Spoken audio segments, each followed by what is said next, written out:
Use చూసేవాళ్ళ ఇప్పుడే చూసారా? ఇలాంటివి చేసి యూట్యూబ్లో పెడితే చాలా వ్యూస్ అండ్ మనీ వస్తుంది. అందరూ చూస్తారా? మనీ వస్తుందా? మనం కూడా అలాగే చేస్తే మనకు కూడా వస్తుంది. అలా చేయాలి, వ్యూస్ వస్తుందా? పక్క ఏముంది, మొత్తం ఫోన్లో ఉంది, సెర్చ్ చేస్తే దొరుకుతుంది.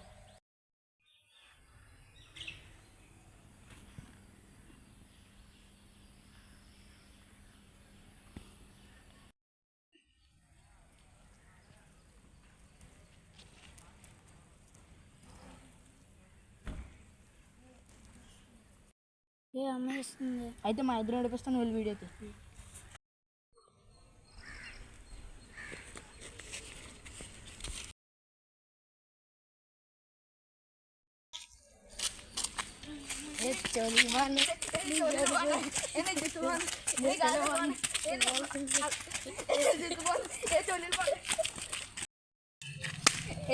గెలిపించాం కదా.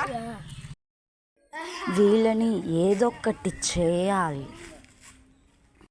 పేరెంట్స్ ఫోన్ కావాలంటే వెంటనే ఫోన్ కొనేసిస్తారు. మరి భగవద్గీత ఎందుకు ఇవ్వరు? ఫోన్లో ఉన్న నాలెడ్జ్ ఇందులో లేదా?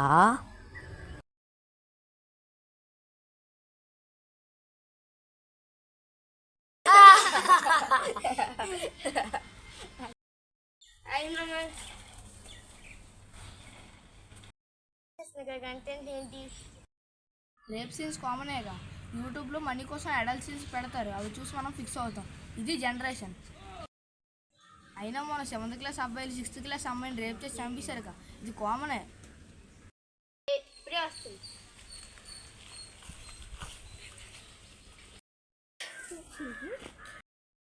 ఏమమ్మ పేడ తొక్కేసంట, ఏది ఉందా?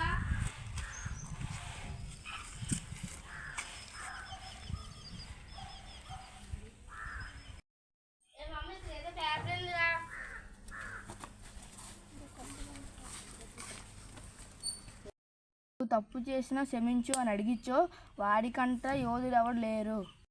అరే, ఇలాంటి పేపర్లు ఇంకెక్కడ సరే ఉన్నాయో వెతుకుతాం, పదండి కదా.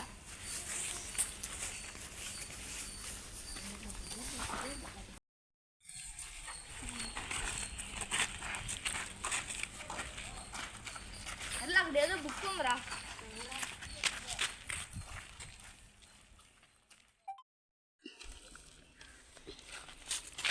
బుక్లో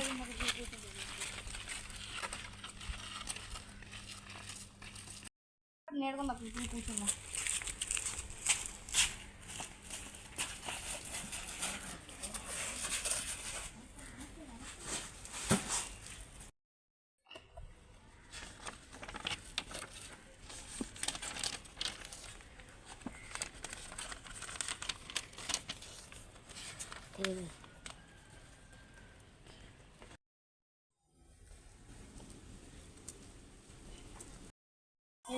అమ్మాయిరా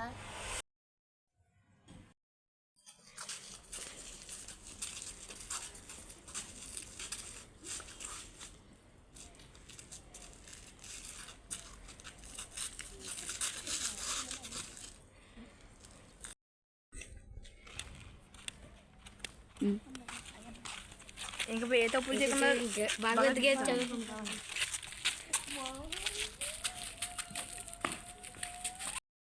నేర్చుకుంటా కూర్చున్నా.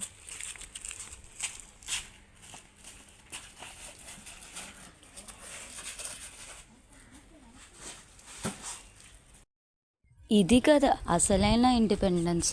ఇప్పుడు వచ్చింది అసలైన స్వేచ్ఛ.